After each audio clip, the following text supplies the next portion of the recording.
Hey folks, welcome back to the Ink Table Podcast YouTube channel. We are back with box 3 of 4 of John's sealed case, and it's going to be a hard one to follow up on. Well, there's 2 cards that can cause it to be better. Well, yeah, But what happened last episode, John? For those who might be watching this out of order, that would be legendary, and then enchanted out of 1 pack. Singular pack. Yeah, 1 pack. Everything is on the table. That's never happened before. So probably the best pack we've pulled on the channel. with all this craziness that was even last set, we didn't have a pack like that last set. Yeah, and if you're just not joining us, this is box 3 of 4. I mean, we said in the first episode, the connecting art, first one over there. Pull rates, the average amount of legendaries per box is clearly up. Clearly, Yeah, clearly up. Now, that being said, there's still some outliers out there, both low and high. Some people with dud cases, no enchanteds or iconics. I saw a post a few minutes ago that somebody opened up a whole box and it did not have any super rares.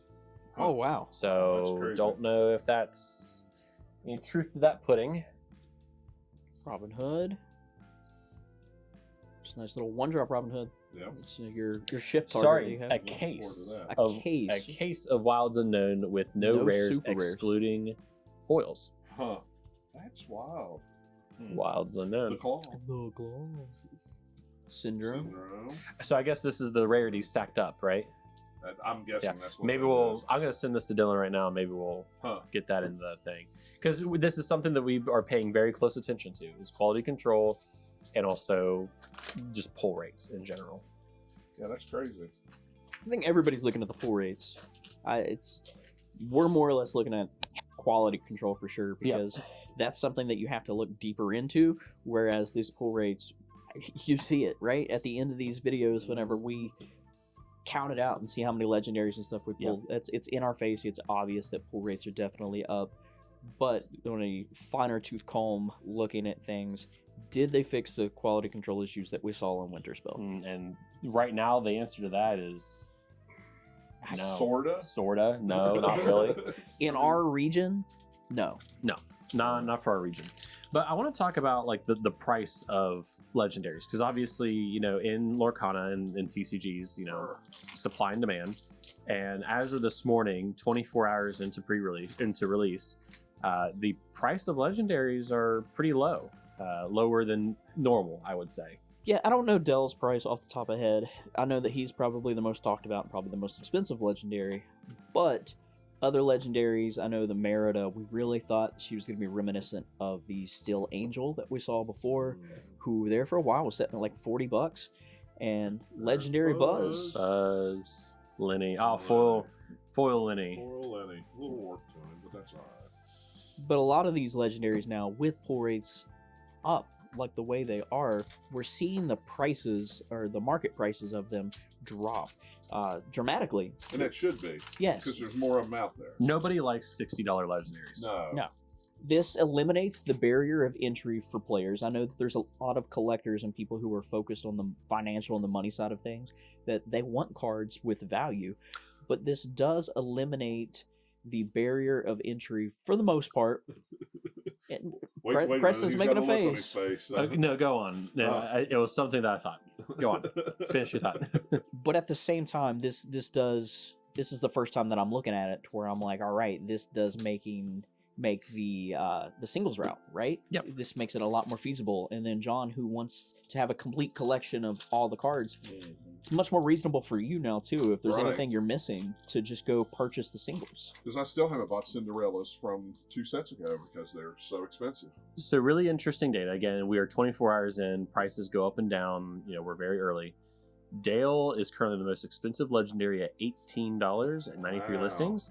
Every other legendary is under $10. Yep. Wow. However, the thing that made me make the weird face, the foil Snow White legendary with the connecting art, $42. That doesn't surprise me, because that one's harder to get. Yeah. You got to get the foil for the connecting art. Foil for that connecting art. So that was the face. I was like, oh, wait a second, that's the foil, the art. Yeah, that would make sense. I figured it. And that could drop over time too. Yeah. That's the Disney collectors who want these completions and this beautiful art that Disney offers with the connecting art and stuff. Yep. But no, I mean, all in all, it's good. And, you know, we've talked about this, you know, Dylan and I on our way to the studio this morning. We kind of talked about why they would increase the hit rates. Again, on average, they're still outliers. But is this based off feedback? Is it because Pixar's here and it's a shorter set and they want to juice the boxes a little bit? I don't know. I'm not an expert. I mean, I don't think I'm an expert either. And one thing that I do want to point out, though, is there's plenty of us that compare and look at other TCGs. Although Ravensburger will never fully come out and tell us what the pull rates are, in TCGs, pull rates can change from set to set. So just because we're seeing higher hit rates in this set doesn't necessarily mean that we're going to continue to see high hit rates or higher hit rates in future sets. They could easily go back to something else. Hit rates being legendary or higher, I think, for the sake of conversation. Jack and the novel that he is. Yep. Card. I like how card advantage is literally the card. Yep. Card advantage. If banished in a challenge, draw 2 cards. Similar to marching off the battle. Mm-hmm. But it's an action, not a song. Love the Buzz Lightyear here. While John's getting things, just, you know, that's the first thing I pointed out whenever we saw the Wilds and then art at Gen Con was, you know, seeing these characters in this very wild environment is fun and depicted very fun. Fat Cat. Buzz with camo. Yeah, Buzz with camo. Yep, the aliens. Looking like a Joe. Yeah. Wild 3 arrows. The Firefly Storm is probably very talked about too. Just instant removal is very strong. And Firefly removal is going to be wild, especially if you put cards in your discard. Then you get to banish a chosen character. Kind of similar to Brawl, right? Yeah, it's basically Brawl. Brawl, I think, was 2 or 3 costs, so very similar to Brawl. Yeah. So and from a seal perspective, hard removal was very, like, that's the only hard removal card that I can think of. Says 3 arrows, right? Yeah, well, something that's just like banish, just flat banish. Mickey. I love this art. Another Merida. There we go. All right. Merida. John is after the playset of Meridas. Yeah. How many are you up to? 3? That's 3. Okay. I only need one more. You'll probably get one more. Yeah, I think I'll get one more. Yeah, that Mickey Mouse art is really cool with these boomerangs. Yeah. I think who's the artist on that? I'm going to butcher it. Koni, okay. Koni. I've seen that they're credited in other cards. I don't remember off the top of my head. Yeah. You know who's great at naming artists and cards? Liam. Liam. Fantastic. Liam, you're like an encyclopedia of arts and artist credentials. I saw him opening the play mats that Ravensburger sent him, and he opened up the Super Goof and immediately just went, "Oh, this is artist such and such and such." And I'm amazed. I can't do it. It's a lot. Our brain is just full of. I can barely pronounce the names. Yeah, much less memorize them. So, yeah. Love Buzz. And Woody. My only complaint about this vanilla Woody card, he's singing, and he doesn't sing in any of the movies. Yeah. So a little interesting. But, you know, I back to the pull rates, you know, I think it's safe to say that, like, the average booster box opening experience in Lorcana, I wouldn't say has been poor, but it's just, you know, if you're spending $130, $140-ish on a box and you're pulling no collectible and 3 or 4 legendaries, it's So, well, John gave a look. Todd. Gadget John gave a look. Julieta. Give a look. Louisa. Could be an epic. Could be. Gayton. Minnie Mouse. Alma Madrigal. With a crease. Pizza Planet. Yeah. Don't be nervous. Oh, Anna Louisa Madrigal. Beautiful. Wow, look at the sparkle on that one. Yeah, buddy. So I'm sitting across the table from John. Dylan's sitting to the right, and John kind of just puts his shoulders back and gives Dylan a look. I'm like, oh, something's going on. I don't have a good poker face. Beautiful. That's our behind-the-scenes cue of, all right, pay attention. Lock in, yeah. We're not going to have a, hey, look at your beautiful card. That is beautiful. So between me and John, I think that's all the magic. Well, one more left, I think. Oh, is there one more? Yeah, no, that's beautiful. Very talked about card as well. Moving damage, shift 3. Yeah, What a beautiful card. Pull my hand that way. What's the ability again? So you could spend 1 ink to move damage over to this character, and then is it at the end of your turn? Then, if this character has 3 or more damage, move all damage from this character to chosen opposing character. Interesting note here too with this card is with this moving damage. I know that most of the time that we think if a character has damage on them equal to their willpower, that you immediately banish them. With her ability, if she gathers 4 damage on her, you then use that ability to disperse that 4 damage off of her, and she will stay alive. Wow. 2 enchanteds. Here we go again. Here we go again. Here we go again. You got 1 more box after this? Yeah, still got 1 more box. We've set a precedent. Hey, don't jinx it. I know, right? I'm going to set that off to the side there. Preston, hard reminder here, right in the middle of this unboxing, but we should like gather up all of the Madrigal enchanteds that we've pulled and get a photo of them at some point. One more.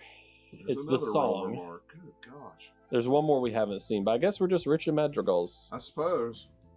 There's Queen of Hearts, first time we've seen her. Jesse. There's Jesse, super rare foil. Lots of talk behind that card. Sorry, folks, I'm Instagramming in the background. Thanks for following us on Instagram. Check us out on the socials. Almost to 500 subs there. Get us there, 500 subs. And sub here On on YouTube. YouTube, please. Flash it on the screen. Like and subscribe. Smash that like button.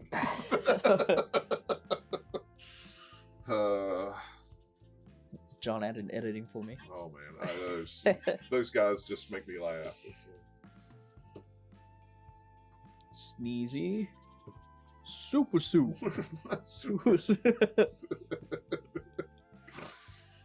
Buzz. Another Dale.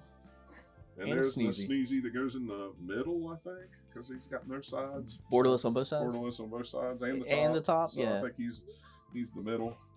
He's the middle one. The middle child. Poor Sneezy. In the middle, everybody's sneezing on Yeah. everybody. Oh, let me put these up. All right. Social media management job is over for now. For the time being. For the time being. For the time being, yeah. Listen, we love We it. still You got know, my box and you still got 3 boxes after Yep. that. I don't think we talked about that. I have a box to bring to the table today.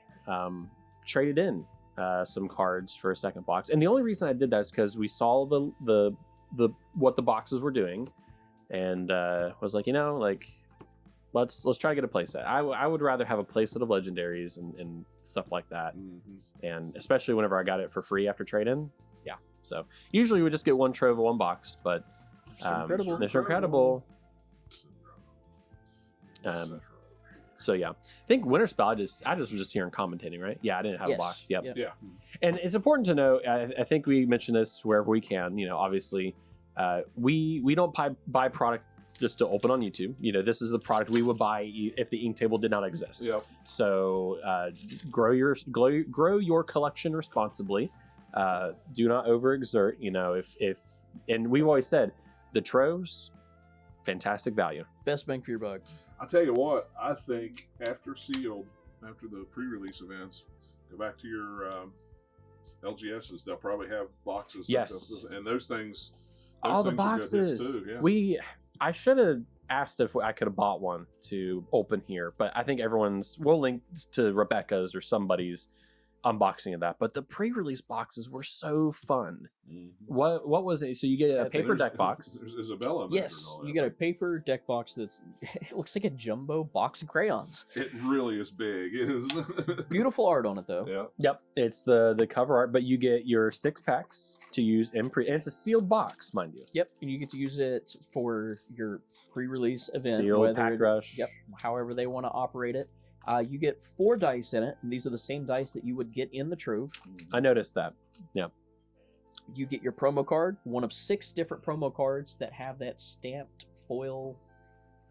The stamp. So normally going to a pre-release, you would just get 1 promo, and this time around, inside the pre-release box, you get one of 6 with that stamp, and the stamp is foil. Yeah, which is rainbow nice. foil. Rainbow foil. And Ash. some Zipper. zipper And an Hey. epic. Oh. So some things we were very locked into what those pre-release boxes were like, and I think it's safe to say that I think everyone had at least one legendary in it. They a were lot of epics. fairly balanced. Yeah. I did not have an epic in mind, but I did have a legendary, and it was nice to see an enchanted pulled from the pre-release boxes because we know that's a possibility. Yes. There was at least what? We had three, one. I think. Amanda had one. Yep. I think there was 3. You had one, and I think somebody else had one. So 3 out of 21. Yeah, my son, Preston's wife, that's at least 2. And that's the big thing is these pre-release kits. Also, they have the postcards in them, right? The postcards. Yeah, they add that little extra special touch to it.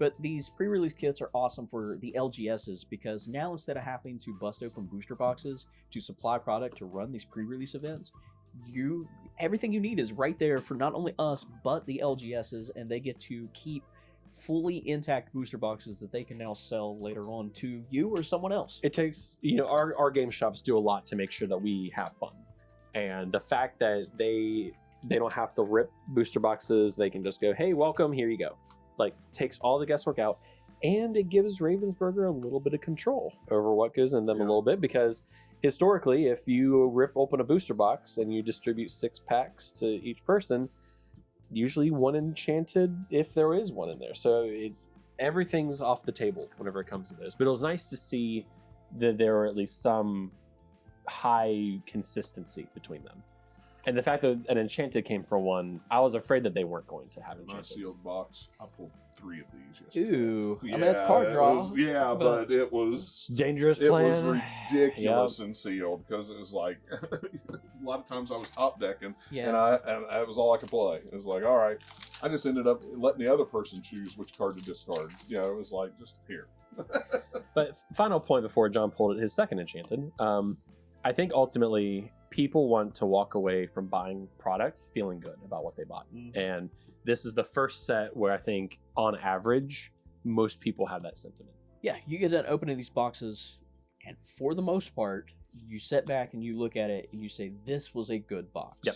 There are outliers. We've seen outliers, alleged outliers. There's, some weird stuff happening. I haven't opened mine yet, so Hey, It wasn't the case this time. Well, at least that case was free. Yeah. well, thank goodness. Lots of playable cards in that box. Sure. Yeah, well, that's what we were talking about. Me and Preston were talking about last night.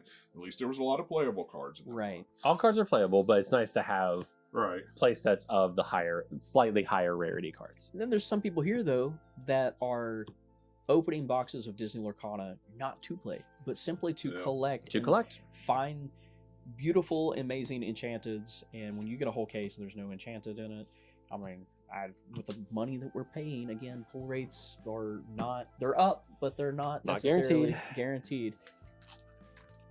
It's just everybody comes to this game for different reasons. Yeah. Right. Just because a card's playable doesn't necessarily mean that that's a great thing either, because collectors want stuff, man. They're Collectors eating are a good huge as part. of recent too. Yes. Yeah. Collectors are eating very good. We have to think about all the boxes and product that's being opened, not documented in any way online. Right. Not everyone's posting their hits on social media or posting on YouTube. So a lot of product out there. So There's a lot of stores that just open up several cases just to pull singles to sell. Yep. They don't go online and which, I mean, with this set, that's a different story a little bit with the legendaries. So we're not TCG business owners or experts, but just looking at what we're seeing. But outside of the hit rates being up, let us know down. What do you think that they could potentially do to make these box opening experience better, especially the collectors out there? And I know the answer immediately, right? Yeah. It's the epics. You want alternative art on these epic cards, Which they did for Stitch and Winterspell. Just one, and Just none in Stitch. this set. I don't know. It's also no underdogs in this set. No underdogs. Is there any? I noticed that. Are there any whispers? No. Whispers are gone, man. We had them for 2 sets. Yep, They're out of they're here. gone. Yep. That seems to be anything new like that. It's about 2 sets is all it hangs around, and then it's Last pack. last back, and then they're Another great box. I don't know where we're on the legendary. I don't know either. I think we're way lot super rares this time. Seems like it. I'm looking at the stack on the table. Yeah, there's a lot of super rares. Sneezy Donald. Shepherd's Journal, Dopey. What else can I do? And a legendary Snow White. Snow White. I think that's a And playset. foil with me Ranger for plane. Snow White. You can have that. Thanks, pal. Yeah. Here, I'll go ahead and give it to you. All right. Here, let me help you out there, son. Recapping. Box 3 of 4 in John's sealed case. Where are we at? There's an Enchanted, 2 epics. Have we seen at least 2 epics in a box? Yes. Yes. 1, 2, 3, 4, 5. Oh, 5 legendaries. Oh. So this is the This is a lowest, dud? this is the lowest legendary count in a box so far that we've seen, at least here. But still, 13 super rares.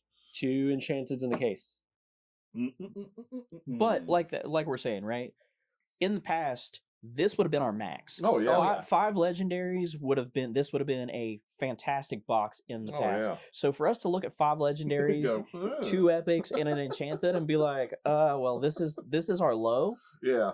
I'm still not complaining. No, this is No. great. This is great. I'd rather have the legendaries. I like the more legendaries. Yep. I do. Well, that's it, guys, for for today. For now. today. Until next week, when John opens his final box in this case, and then we move on to mine and Preston's box.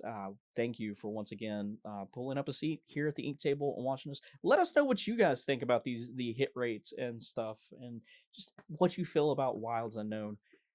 Thanks for pulling up a seat, and we'll see you again next time. Bye-bye.